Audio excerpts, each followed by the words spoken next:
Бізге бір қайырсевер егітлер ақша беріп, сатып алдылар, ярдым еттілер.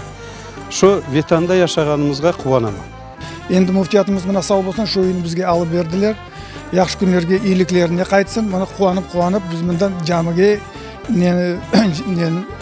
намазын өткіземіз.